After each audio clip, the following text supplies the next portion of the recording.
Alright, ladies and gentlemen, welcome to the channel World of Wrestling.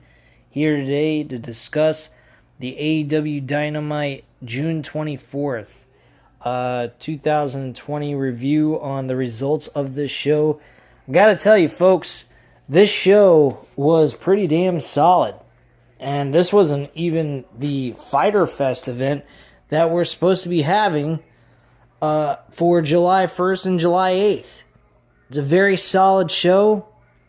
A lot of entertaining stuff. A lot of aspects that were touched on. Promo videos that were thrown in to help build for the Fyter Fest event for July 1st and 8th. And not to mention, some little bit of news broke out. I was kind of wondering where Jon Moxley was. Brian Cage was with Taz at the end of his match during the show. And mentioning, where are you at this point in time? At this point, all you're doing is sitting on your ass after we beat the shit out of you in the parking lot last week. Now, the reason why he wasn't there in the first place was because of this virus situation. He decided to pull out for this show so he could still show up for AEW Fyter Fest for Night 2 on July 8th. He has some concerns about this virus. He doesn't want to get sick or possibly, get this and spread it in his household or anything like that, or pass it on to anybody else. So he apparently wanted to quarantine himself for a while until he has to actually be in the ring and actually perform. Had a great, fantastic press conference, which I hope they continue to do for big matches going forward. They had one with Cody and Jake Hager for the TNT Championship tonight.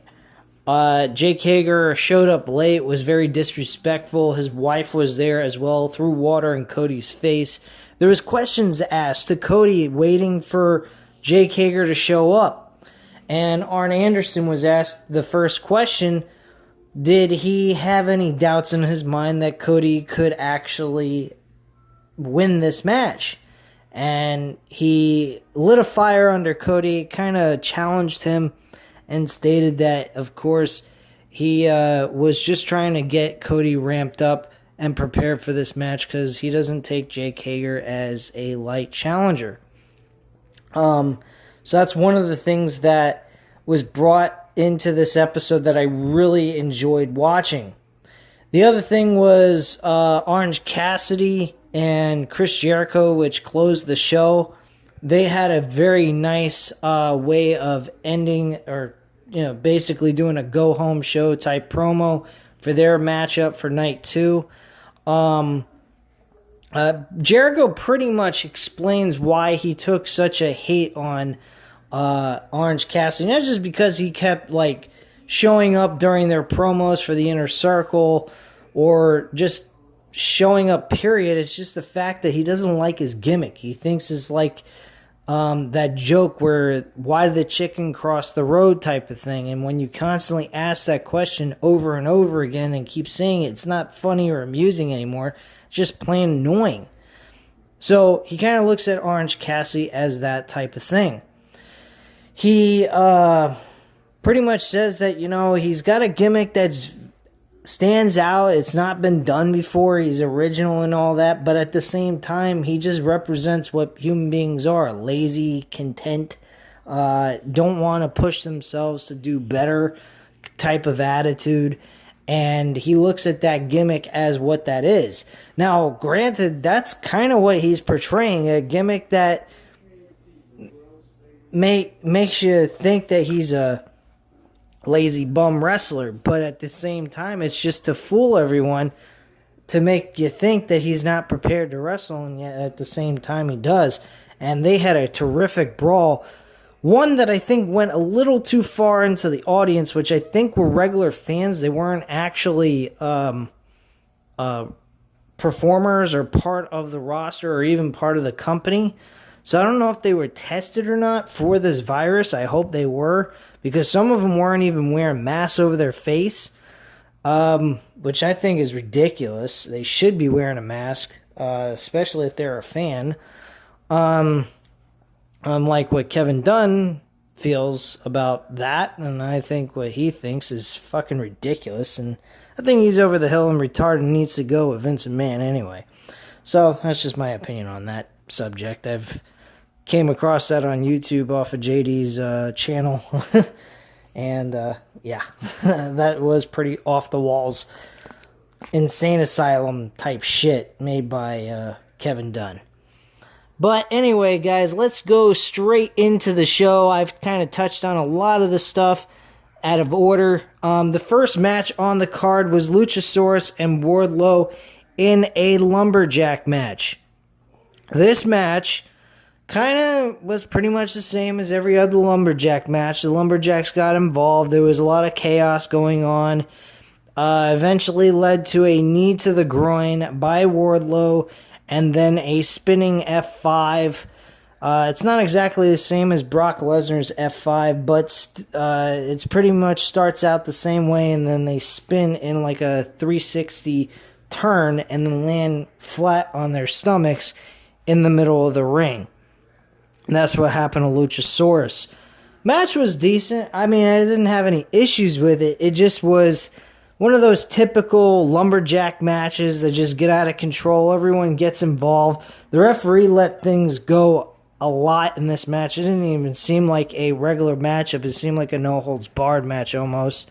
The only thing that was missing was weapons, but that was not the case. It was just a straight-up match with just people interfering in it and getting involved and just highlighting their stuff on the show. Now, there was a match mentioned later on for the upcoming show, and it's going to be MJF and Wardlow versus Jungle Boy and Luchasaurus for Fyter Fest. So that was announced. So that's part of the card. I think I'm going to give you guys during the weekend if I find the time to do so, because I got to look for apartments and whatnot for a move in the next couple of months. So I'm going to see if I can fit the time in during this weekend to just go over a preview and predictions for the 2-night events that are going to take place. And I'll go over that with you guys at some point during the weekend, hopefully. Brett Baker passes a note to Tony Schiavone after the match was announced and saying he's still on a friend timeout. Baker now has security and is shown encased with a plexiglass security case after what happened last week with Big Swole, which later on she shows up during the show and dumps a bunch of garbage on top of her head. Fantastic. I think that's just before the Matt Hardy Santana match. Hikaru Shida heads out and gets right in Penelope Ford's face as she's at ringside tonight, and Shida finally heads to the ring. Shida pretty much goes ahead and is slapped across the face by Penelope Ford. She gets even with that and hits her and whatnot. She gets in the ring, though, first off, and Shida immediately drops her opponent with a running knee. Hits the Falcon Arrow cover for the 1-2-3, and that was pretty much it. Red Velvet was pretty much done from there. Post-match, Shida goes right after Ford and hits her in the back. She jumps the guardrail and attacks Ford some more, and Shida then drops Sabin and continues to attack until the two are separated. From that point, we had that press conference, which I already discussed with you guys here, so I'm not going to go over that again, which was definitely something I enjoyed watching, and I'll tell you straight up, I had to talk about that right off the bat, along with Orange Cassidy and Chris Jericho, because those two things stuck out me a lot. They were very good ways of utilizing this go-home show as a way to highlight and really hype up these two matches that I think are going to be pretty damn decent on this card for those two nights. Now, Sonya Kiss and Joey Janela compete in a tag team match against Brody Lee and Colt Cabana. This matchup, nothing special here. Brody Lee and Colt Cabana pick up the victory, with Colt Cabana finally getting a victory here. And he is officially now part of the Dark Order. They have made that official at this point. They've openly stated he is now part of it. So the next match was FTR versus SCU. Now, I know I talked about a match with the Street Profits and the Viking Raiders for the tag team titles this past Raw, and I said that match was good. This match that I watched with FTR and SCU with Frankie Kazarian and Christopher Daniels, and I keep forgetting their new names that they're going by. I think Dax Wheeler and Dax Hardwood. I think their first names are both Dax, and then one's Wheeler and one's Hardwood. So these two guys, these four guys, these two teams really put a ton of effort. This was, if a tag team title match, this was a tag team title match, this would be great. This would have been everything worth watching at this point in time. That is something that WWE lacks. Like I said, I complimented them on that matchup between the Street Profits and the Viking Raiders. I think they have good chemistry, but at the same time, they weren't given the amount of time that FTR and SCU had. I mean, I'm not trying to compare the two, but at the same time, I can't really help myself to do that at this point based on what I saw here tonight. And there was no championship match on the line. There was no championship on the line here. And it delivered. These guys busted their ass. The creative team, I don't know if it was SCU and FTR doing this and constructed this match and came up with the idea how to do it, but they really delivered here, because at most points in this matchup, I thought that FTR was going to get their first loss from SCU, even though I know for a fact that that's not really going to happen. They kind of made you think that they were going to slip a surprise loss to FTR here going in, and fortunately enough, that was not the case. They hit their tag team finishing maneuver, FTR, and got the 1-2-3 on SCU. So, terrific job by these two teams, and they gave them about 15 minutes or more on this card, on the show, and they delivered like nobody's business.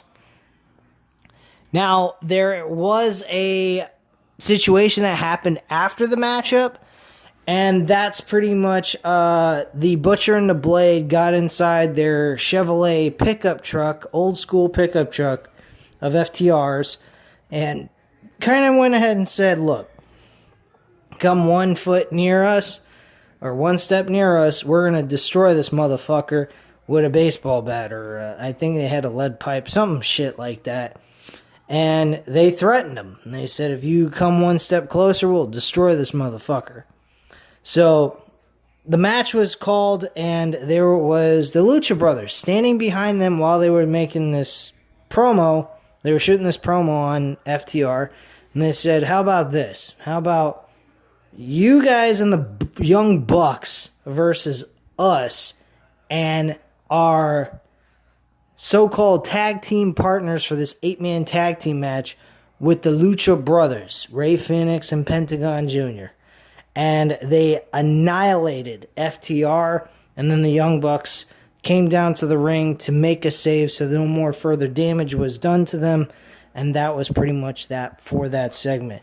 I think that is a fantastic match. Awesome match. 8-man tag team action. Love it. Think it's going to be a great matchup. Should be fun to watch for Fyter Fest. Brian Cage also had a matchup with Joe Cruz. Kicks the shit out of him. with no problem. I do mention that Taz gets on the mic. I'm not going to go over that again, but he pretty much says he's going to beat his ass. Brian Cage is going to beat his ass, and he's the reality that he has to face going into Fyter Fest on night 2, basically. So pretty much the same rhetoric by him.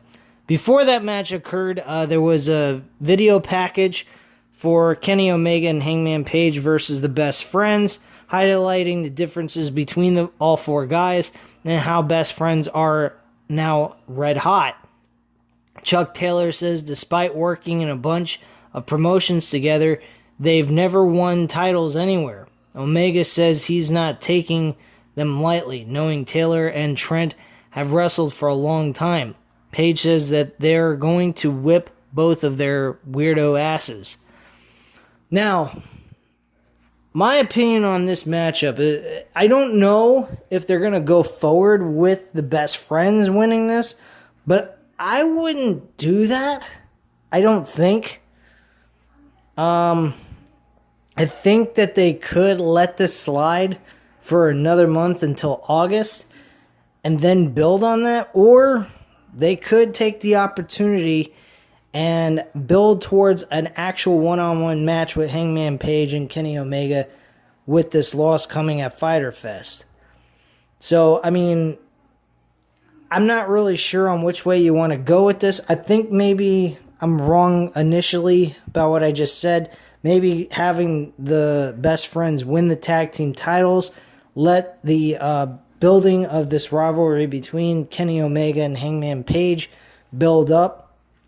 Maybe have them get an opportunity to face Best Friends for the tag team titles a second time to try to regain it, since they've had a good reign.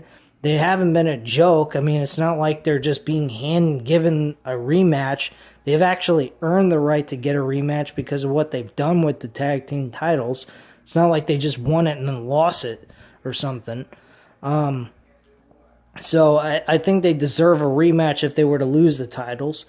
So, I mean, they could do that and then eventually break these two guys, have a fucking explosion in the middle of the ring after the match was over with their second loss to the Best Friends, and then they finally work that storyline into motion and pretty much get to the point where at All Out they compete one-on-one in a one-on-one match. I think that's probably the best way to go. All right. So, after the Brian Cage, also the Jon Moxley says he had no problems with Cage until that parking lot attack that sent Moxley through a car windshield. This is just promoting the matchup for the world title, and Taz wonders how much damage has been done to Moxley after the attack, calling him damaged goods. So that was pretty much that vignette video for that. So here's the lineup for night 1. They announced this: MJF and Wardlow versus Jungle Boy and Luchasaurus in a tag team matchup. Private Party with Matt Hardy versus Santana and Ortiz. They have Hikaru Shida defending the Women's Championship against Penelope Ford. And Cody versus Jake Hager for the AEW TNT Championship. And then you got Hangman Page and Kenny Omega versus Best Friends for the AEW World Tag Team Championship. What match would I say I'd make the main event? I'd have to go with the tag team title match. I think this could lead to a nice little cliffhanger between Hangman Page and Kenny Omega for the fans to tune in for the week after night 2. So I think that would be a great idea if you're going to make the Best Friends win the tag team titles from Hangman Page and Kenny Omega. So I think that would be a smart idea for them to do that. For night 2, we got Jon Moxley, of course, defending the title against Brian Cage for the World Championship. And I would be very certain that Jon Moxley and Brian Cage will be the main event of that, of July 8th's episode. Jericho versus Orange Cassidy, which should be a fantastic matchup, as I already mentioned. FTR and Young Bucks versus the Butcher and the Blade, and the Lucha Brothers, Phoenix and Pentagon Jr. Oh, yeah, and I also forgot to mention Lance Archer attacked Joey Janela earlier during their tag team match with Sonny Kiss and him versus Brody Lee and Colt Cabana. So now Lance Archer and Joey Janela was announced during that list of matches that are supposed to be occurring. So those two are going to have a match. That should probably be the opener to night 2 anyway. SCU versus Dark Order with Brody Lee, Grayson, and Colt Cabana. That should be a pretty entertaining matchup. Nyla Rose will be in action as well for night 2. I don't really care. That won't be all that interesting. Already mentioned about Brett Baker getting garbage thrown on her. And folks, I gotta tell you, she needs to get with Adam Cole, baby.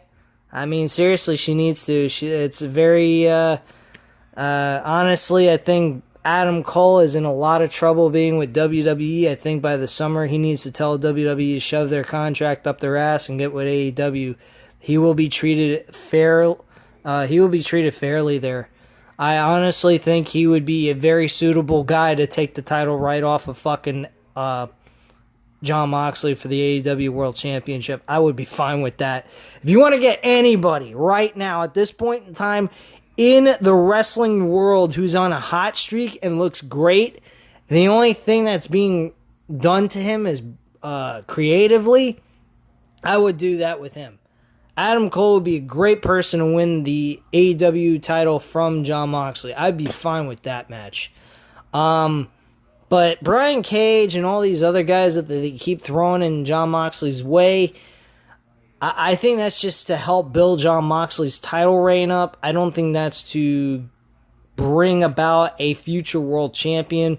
I mean, like Brody Lee was definitely help broadening and highlighting Jon Moxley's reign because he did a great job pushing Jon Moxley to his limit and having him force him to do such ungodly things just to win a match. So I think that was fantastic what they did, and I think Brian Cage will provide that same exact strategy here to this matchup that they got going into night 2 for Fyter Fest.